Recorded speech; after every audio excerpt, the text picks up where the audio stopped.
నమస్తే, welcome to our channel. Tamil Nadu పాలిటిక్స్ను ఒకసారి గమనిస్తే ఇప్పుడు రాజకీయ సంచలనమైనటువంటి టీవీకే పార్టీకి సంబంధించి యాక్టర్ విజయ్ పెట్టినటువంటి టీవీకే పార్టీకి సంబంధించి నిన్నటికి నిన్న మదురైలో జరిగినటువంటి మానాడు 2.0 అనేటువంటి ఒక కార్యక్రమం ఏదైతే ఉందో దానికి తండోపతండాలుగా జనాలు వచ్చేశారని, ఇక కాబోయే ముఖ్యమంత్రి విజయేనని, కాబోయే ప్రధానమంత్రి కూడా ఈ విజయేనని, అదేవిధంగా దేశంలోనే అతిపెద్ద క్రౌడ్ పుల్లర్ అని ఆ వీడియోలు ఆ పోస్టులు సోషల్ మీడియాలో పెడితే లక్షలు మిలియన్లలో లైకులు వస్తూ ఉన్నాయి, షేర్లు వస్తూ ఉన్నాయి. So he is the biggest mass leader అని చెప్పి సోషల్ మీడియాలో అక్కడ తమిళనాడులో ఏ విధంగా ఎలివేషన్లు వేసుకుంటున్నారో వాళ్ళ అభిమానులు పక్కన పెడితే, ఆంధ్రప్రదేశ్లో ముఖ్యంగా వైఎస్ఆర్సీపీ పార్టీకి సంబంధించినటువంటి వాళ్ళు ఎవరైతే ఉన్నారో, జగన్మోహన్ రెడ్డి గారిని ఓన్ చేసుకున్నటువంటి వాళ్ళు ఎవరైతే ఉన్నారో, అక్కడ జోసెఫ్ విజయ్ ఆయన కూడా క్రిస్టియన్ కమ్యూనిటీకి సంబంధించిన వాడు కాబట్టి వాళ్ళు కూడా విజయ్ని ఓన్ చేసుకొని ఇక కాబోయే ముఖ్యమంత్రి సింహం సింగిల్గా వస్తుంది, పులి అని చెప్పి డైలాగులు వేస్తున్నారు. ఈ డైలాగులు కేవలము సినిమాల్లో పెడితే 4 రూపాయలు వస్తుంది, 4 విజిల్స్ పడుతుందే కానీ రాజకీయాల్లో ఇలాంటి సినిమా డైలాగులు కొడితే ఓట్లు అయితే రావు. సభకు జనాలు వస్తున్నారంటే సభకు వచ్చినటువంటి వాళ్ళందరూ ఓట్లు వేస్తారనుకుంటే అమాయకత్వం అవుతుంది.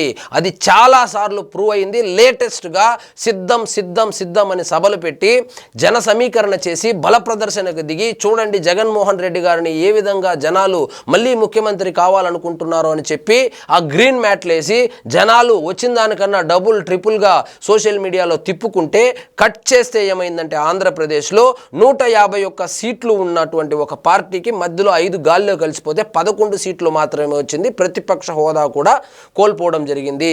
సో ఇక తమిళనాడు రాజకీయాలకు వస్తే తమిళనాడు రాజకీయాలు ఆంధ్రప్రదేశ్ రాజకీయాల్లాగా ఈ కులగజ్జి ఉండదు. Point number 1. ఇంకోటి ఏంటంటే ఆయన మదురై ఈస్ట్ నుంచి పోటీ చేయాలని చెప్పి నిర్ణయించుకున్నాడు. ఆయన పొత్తు లేకుండా సింగిల్గా వెళ్ళి నేను అన్ని నియోజకవర్గాలు 234 ఎన్నో ఉంటే అన్ని నియోజకవర్గాల్లోనూ నేను పోటీ చేయబోతున్నానని చెప్పి క్లారిటీగా చెప్పాడు. దాంట్లో ఎటువంటి సందేహం లేదు. ఎవరి ఇష్టం వాళ్ళది, ఎవరి పార్టీ వాళ్ళది, ఎవరి ప్లాన్ వాళ్ళది. మనం దాన్ని కామెంట్ చేయలేము. కానీ మనం ఇక్కడ గుర్తుపెట్టుకోవాల్సింది ఏంటంటే తమిళనాడులో ఇప్పుడున్నటువంటి పరిస్థితుల్లో గత దశాబ్దాలుగా కనుక మనం గమనిస్తే పొత్తులు లేకుండా ఎవరు ముఖ్యమంత్రి అయినటువంటి దాఖలాలే లేదు. కాబట్టి మొన్నటికి మొన్న డిఎంకే పార్టీ ఒకవైపు ఏఐడిఎంకేలో జయలలిత గారు చనిపోయి ఉన్నా కూడా పెద్ద దిక్కు లేనప్పటికీ కూడా ఆ ఎన్నికల్లో డిఎంకే ఒంటరిగా పోకుండా పొత్తులతోనే దాదాపు డజన్ పార్టీలతో పొత్తులు పెట్టుకొని వెళ్ళింది. సో ఎప్పటి నుంచో రాజకీయాల్లో ఉండి క్షేత్రస్థాయిలో కేడర్ ఉన్నటువంటి డిఎంకే పార్టీకే సావు తప్పి కన్నులొట్టపోయినట్లు సీట్లు వచ్చాయి. పెద్దగా డిఫరెన్స్ ఏం లేదు. ఓట్ షేర్లో కానీ అదేవిధంగా సీట్లలో కానీ భారీ మెజారిటీతో ఏమి గెలవలేదు స్టాలిన్ కూడా. అదేవిధంగా విజయ్ రాగానే ముఖ్యమంత్రి అయిపోతాడు, కావాలంటే ఎంజీఆర్ను చూడండి, ఎన్టీఆర్ను చూడండి అని చెప్పి కేవలం ఎంజీఆర్ ఎన్టీఆర్ లాంటి వాళ్ళనే చూపిస్తున్నారు. ఎంజీఆర్ గురించి మాట్లాడేటప్పుడు ఎంజీఆర్ గారు ఏ విధంగా ముఖ్యమంత్రి అయ్యారనేటువంటి కనీస అవగాహన లేకుండా కూడా ముఖ్యంగా తెలుగు ఛానళ్లకు సంబంధించి వాళ్ళు రాజకీయ విశ్లేషణలు చేసేస్తున్నారు. సో ఎంజీఆర్ గారు డిఎంకే అనేటువంటి పార్టీల్లో దాదాపుగా 19 సంవత్సరాలు పనిచేశాడు. 19 సంవత్సరాలు పనిచేసిన తర్వాత కొన్ని కారణాల వల్ల ఆ ముఖ్యమంత్రి అవుదామనుకున్నాడు. ఆయన కాకుండా కరుణానిధి అవుతున్నాడని చెప్పి ఆయన పార్టీ పెట్టుకొని పార్టీ పెట్టిన తర్వాత కూడా 4.5 సంవత్సరం కష్టపడితేనే ఎంజీఆర్ గారు ముఖ్యమంత్రి అయ్యారు.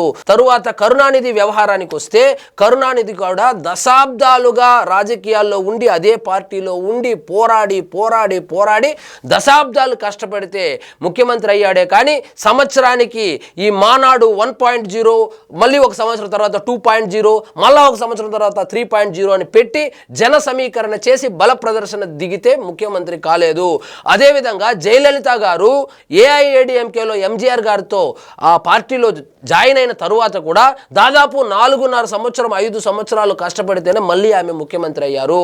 అంతెందుకు మొన్నటికి మొన్న ముఖ్యమంత్రి అయినటువంటి ఎంకే స్టాలిన్ ఎవరైతే ఉన్నారో స్టాలిన్ ముఖ్యమంత్రి అవ్వడానికి అవకాశాలు ఉన్నప్పటికీ వాళ్ళ తండ్రి గారు అనారోగ్యంగా ఉన్నప్పటికీ కూడా ఆయన ఉప ముఖ్యమంత్రిగానే కంటిన్యూ అయ్యాడే కానీ డైరెక్ట్గా ముఖ్యమంత్రి సీట్లో కూర్చోలేదు.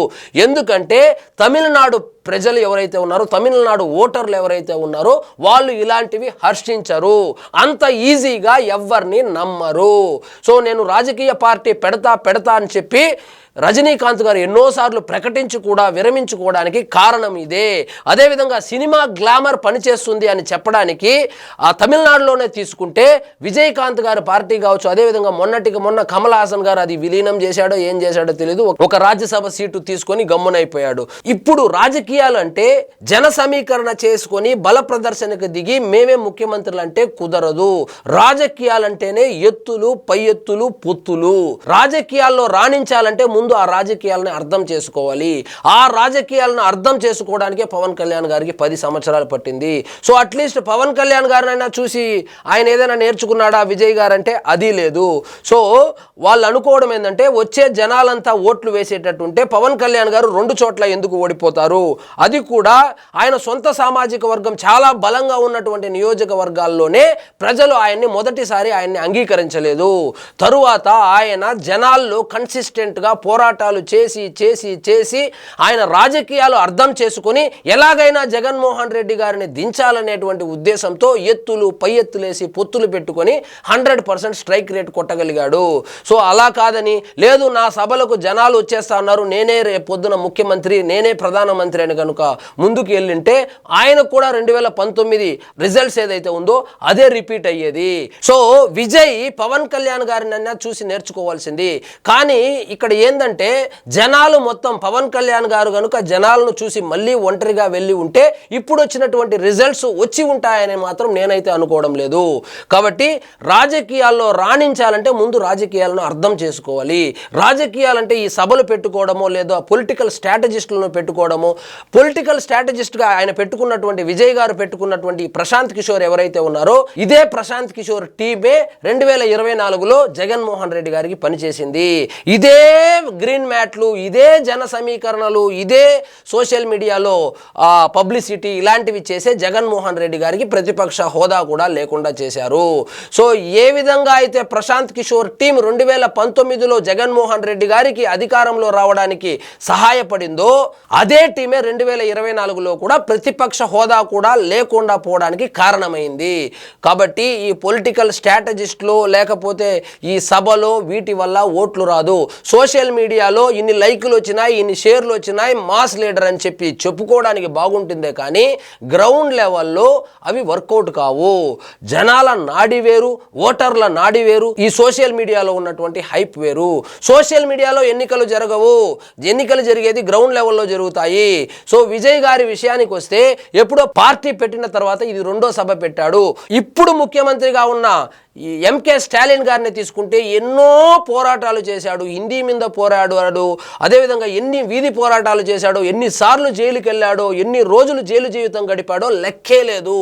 కాబట్టి పోరాటాలు చేసిన వాళ్ళనే తమిళ ప్రజలు ఆదరిస్తారు, ఓట్లు కూడా వేస్తారని మరొకసారి ఎంకే స్టాలిన్ విషయంలోనే అది రుజువైంది. ఇంకొక నెరేటివ్ సెట్ చేశారు, అదేంటంటే ఏఐఏడిఎంకేలో జయలలిత గారు చనిపోయిన తర్వాత ఆ పార్టీకి పెద్ద దిక్కు లేదు కాబట్టి కనీసం ఆ స్థానాన్ని ఈయన ఆక్రమిస్తాడు. అదేవిధంగా ఎంకే స్టాలిన్కి వయసు అయిపోయింది, వాళ్ళ కొడుకు అంతగా రాణించలేడని చెప్పి వీళ్ళే ఈ రాజకీయ విశ్లేషకులు ఎవరైతే ఉన్నారో వాళ్ళు ₹1 రాజకీయ విశ్లేషణలు చేస్తున్నారు. తమిళనాడు రాజకీయాలకు సంబంధించి వాళ్ళకు వ్యక్తులతో పని లేదు. వాళ్ళు డిఎంకే అంటే ఇంకా డిఎంకేనే, ఏఐడిఎంకే అంటే ఏఐడిఎంకేనే. సో ఇప్పుడు బలపడుతున్నటువంటి బీజేపీ కూడా ఒక సైద్ధాంతిక బలంతో ముందుకెళ్తా ఉందే కానీ రాత్రికి రాత్రే వచ్చి ఓట్లు కొల్లగొట్టేసి అట్లీస్ట్ ఇప్పుడు 3వ స్థానంలో ఉన్నారనుకున్నా 3వ స్థానంలోకి వాళ్ళు రాలేదు. దశాబ్దాలుగా పోరాటాలు చేసి పడి ఇప్పుడు చెప్పుకోదగ్గ ఓటు షేర్లోకి రాగలిగారు.